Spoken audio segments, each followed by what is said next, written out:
Morning students. हम लोगों ने पिछली क्लासेस में ये पढ़ा है कि डिफरेंट टाइप की रिएक्शंस हमारे पास एग्जिस्ट करती हैं, जिसमें से लास्ट टाइप की रिएक्शंस हमने पढ़ी थी redox reaction, that includes reduction and oxidation.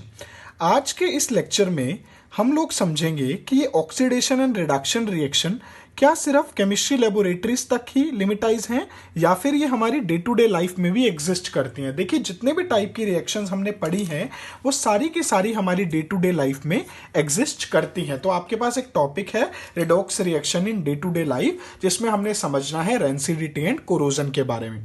देखिए, कोरोजन के बारे में आपको पता है, कोरोजन का मतलब होता है जंग लगना। तो यहां पे अगर हम डेफिनेशन लिखें, so it is basically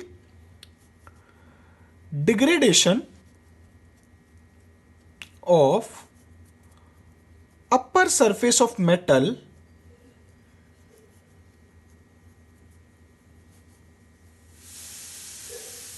in the presence of air या फिर ऑक्सीजन बोल सकते हो, मॉइस्चर एंड एसिड। जब भी एयर मॉइस्चर एसिड की प्रेजेंस में किसी मेटल को रखा जाएगा तो वो मेटल डिग्रेड होना स्टार्ट हो जाएगा, उसकी अपर लेयर डिग्रेड हो जाएगी and that degradation is called as corrosion. And mainly जब कोरोजन आयरन की होती है तो उसको बोलते हैं रस्टिंग या फिर रस्ट लगना। तो rusting is basically specified for the iron. So start करते हैं रस्टिंग ऑफ आयरन की केमिकल रिएक्शन। और केमिकल रिएक्शन में सबसे पहले अगर हम आयरन की रस्ट की बात करें तो आयरन किसकी प्रेजेंस में इस पे रस्ट लगने वाला है? ऑक्सीजन की प्रेजेंस में, साथ में थोड़ा मॉइस्चर भी होगा। और फाइनली रस्टिंग के बाद ये बन जाएगा Fe2O3.XH2। Most important thing to remember, आपको बहुत अच्छे तरीके से याद रखनी है। This is a formula of rust. और रस्ट क्या है? एक रेडिश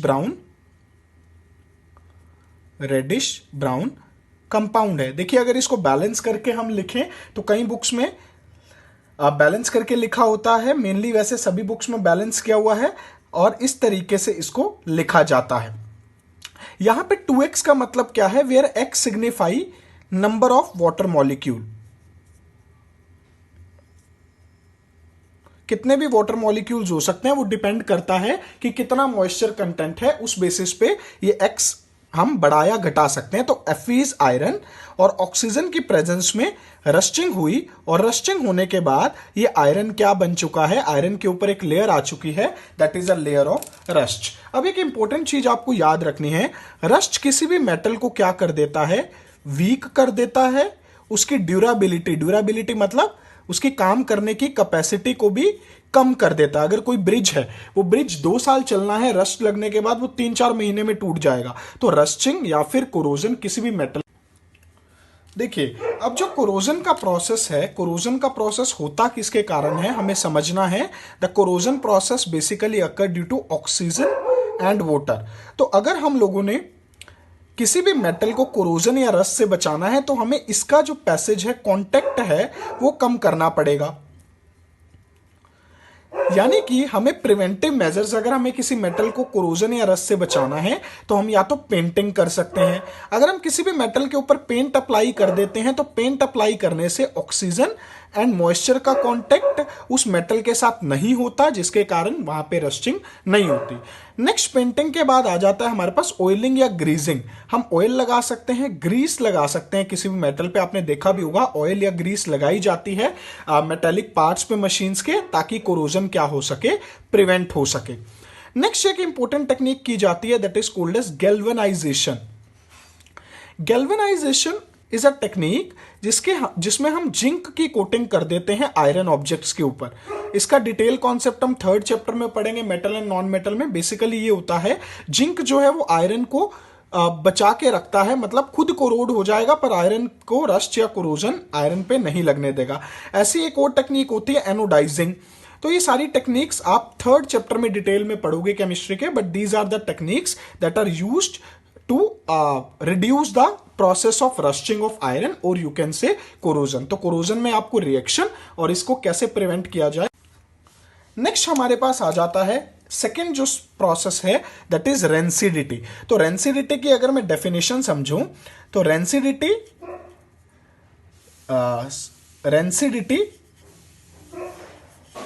एन आएगा बीच में। Rancidity is aerial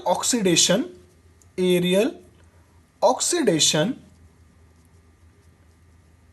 of fat containing food, ऐसे फूड जिनके अंदर फैट होती है, फैट मतलब ऑयल या घी, जैसे चिप्स के पैकेट्स हैं, लीड्स टू अनप्लेजेंट स्मेल या ओडर और टेस्ट यू कैन से। देखिए कई बार अगर चिप्स का पैकेट आपके पास ओपन एयर में पड़ा रहे तो उसके फ्लेवर, टेक्सचर सब कुछ चेंज हो जाते हैं और उसमें एक बहुत अनप्लेजेंट स्मेल आती है, that due to rancidity. Rancidity क्या होती है, हमारे खाने में जो भी फैट होगा अगर वो फैट ऑक्सीडाइज हो जाएगा तो एक ऐसा कंपाउंड बन जाएगा जो उस खाने के ओरिजिनल नेचर को बदल देगा, and that food will be unpleasant for the consumption purposes. So that is basically a process called rancidity. आप लोगों ने ये भी सुना होगा कि चिप्स के पैकेट में नाइट्रोजन गैस को फिल किया जाता है।